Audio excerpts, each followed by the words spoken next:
At maraming nagtatanong sa atin kung may paraan kaya para mapahina ang bagyo upang sa gayon mabawasan ang malaking pinsalang idinudulot nito. Alam niyo noong una, ang mga vapor ng US Navy ay kinakanyon niyang mga tanang bagyo sa kanilang pag-aakalang ito ay hina. Subalit kadalasan, imbis na humina ang bagyo ay lalo pang lumalakas at lumilikan ng malaking pinsala sa kanilang vapor at mga eroplano. Kamakailan natuklasan po ng mga scientists na ang 97% ng lakas ng bagyo ay naiuukol nila sa paggawa ng mga ulap-ulan. At inakala nilang kung ito ay pasiti ng pagulan sa mamagitan ng mga silver iodide nilalagay sa may mata ng bagyo, ay hihina po ang bagyo. At kanilang sinubukan. At natuklasan nilang unti-unti nga na humihina ang bagyo pagkatapos ng seeding operation ng silver iodide. Subalit, kakaunti lamang ang inihina. May mga nagbubangkahing bombahin mismo ang mata ng bagyo para ito humina. Posible nga kaya ito. Paglilingkod namin niya sa Lunes, dito po sa ating ulat panahon, ang inyong lingkod.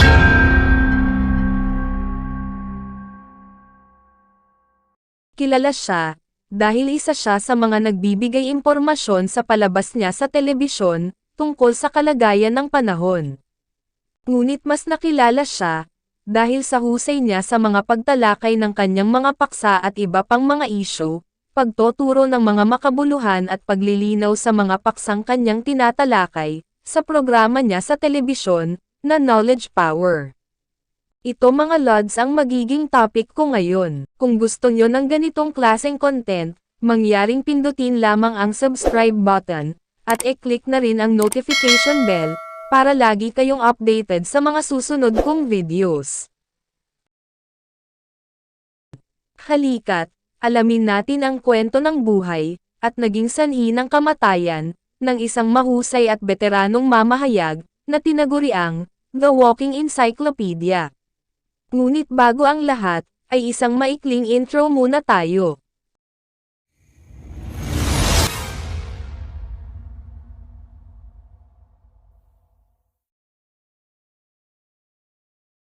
Hello mga Lodi, welcome to my channel. Sa aking munting channel, ay aking inilalahad ang iba't ibang kwentong sinapit at naging kapalaran ng ating mga iniidolo sa industriya ng pelikula, musika, sports at politika. Mga kwento ng buhay nila, tulad ng karamdaman, krimen, trahedya, kamatayan, at mga kontrobersyang nagpayanig sa mundo nila. Sila na mga tinitingala natin, at minsan ang nagbigay saya, nagpangiti, nagpahanga, at nagbigay inspirasyon sa ating kapwa. Ating alamin at kumustahin ang mga kalagayan nila, at kung nasaan na sila.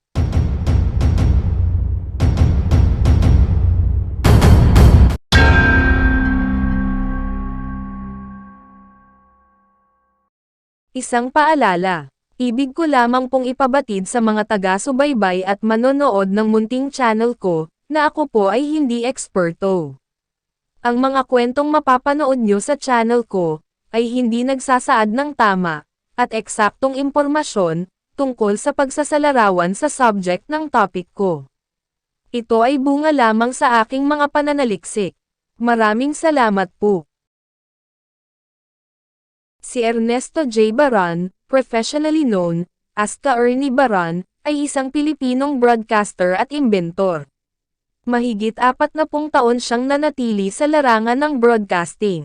Kilala siya bilang weather presenter sa news program ng ABS-CBN na TV Patrol. Kilala rin siya bilang The Walking Encyclopedia of the Philippines. Siya ay ipinanganak noong August 15, 1940 sa Bacoor, Cavite. Si Ka Ernie ay asawa ni Josephine Baran. Sila ay nagkaroon ng isang anak na babae na nagngangalang Shirley. Ang mga Baran ay mga kaanib ng Iglesia ni Cristo, kaya madalas siyang tawagin sa propesyonal na palayaw na Ka Ernie, na ang ibig sabihin ay kapatid na Ernie. Ito ang mga katawagan ng mga kaanib ng Iglesia ni Cristo sa kanilang mga kapatiran o kapwa nila kaanib. Siya ay itinuturing na isa sa mga pioneer ng Radyo Patrol. Kapanabayan niya ang iba pang mga batikang mga broadcasters na sina Ray Langit, Noli De Castro, Joe Terrep, Mario Garcia, Bobby Guanzan, Orly Mercado at Bong Lipira. Sinimulan ni Ka-Ernie ang kanyang karera sa radyo, sa pamamagitan ng General Information Program, na gintong kaalaman, sa dating DZAQ, na ngayon ay DZMM Radyo Patrol, 630. Noong panahon ng martial law, nagtrabaho rin siya bilang isa sa mga news anchor, ng istasyong DZSA 1230 kHz, na DWXI 1314 ngayon. Nang bumalik sa ere ang ABS-CBN, matapos ang rehimeng Marcos, siya ang nag-host ng radio program na Knowledge Power. Ang Knowledge Power ay isang palabas sa telebisyon na pang-edukasyon na ipinalabas sa ABS-CBN. Ito ay umere sa nasabing istasyon mula July 5, 1998 hanggang February 28, 2004. Isang spin-off ng host na si Ernie Baron na Hoy Gising segment at TV Patrol segment, Itanong kay Ka-Ernie. Ito ay umeere tuwing linggo, mula 5:30 p.m. hanggang 6 p.m., educational at very informative ang show, at nakakaaliw din ito. Ang mga paksa ay lubos na nagbibigay kaalaman, nakakaengganyo, at karamihan ay hindi pangkaraniwan. Ang programa ay kahalintulad ng mga sikat na palabas o programa sa telebisyon sa ibang bansa, na Ripley's Believe It or Not, at Discovery Channel. Ang nasabing programa ay napakalaking tulong sa mga estudyante noong panahon na iyon, dahil hindi lamang ito nagsasaliksik sa kakaiba at pambihirang mga isyu o paksa, ngunit nagtuturo rin ito ng mga makabuluhan at nagbibigay kalinawan sa mga isyu o paksa na kanyang tinatalakay. Ang mga tampok na paksa kung minsan ay nagsisilbing mga tip sa kaligtasan ng buhay para sa mga manonood. Sa pamamagitan ng malawak na pananaliksik at malikhaing produksyon tungkol sa mga kaalamang pang-agham, kalusugan, kasaysayan, paranormal, kultura, sibilisasyon, tao, bukod sa iba pa. Itinaguyod din niya ang paggamit ng herbal medicine na tinatawag na pito-pito at cleansing diet sa kanyang mga programa at media appearances na nag-work sa mga medikal na profesional na nagbasura sa kanya bilang tagapagtaguyod ng quack medicine. Minsan na rin siyang naging extra sa pelikula, at ang kanyang una at nag-iisang movie appearance ay sa pelikulang Pera o Bayong, na base sa game segment nito mula sa Magandang Tanghali Bayan. Kilala rin si Ka-Ernie sa kanyang pag-endorso ng isang linya ng mga antena ng TV, na kilala bilang DC Super Antenna, kalaunan ay muling binansagan bilang Baron Super Antenna. Si Ka-Ernie Baron ay namatay dahil sa atake sa puso, noong umaga ng January 23, 2006, sa Muntinlupa City Medical Center, Muntinlupa, sa edad na 65. Ilang buwan matapos ang kanyang kamatayan, pinalitan siya ng kanyang protege na si Kim Atienza, bilang weather presenter ng TV Patrol, na dating TV Patrol World, at ang weather segment ng programa ay pinalitan ng pangalang, Weather lang.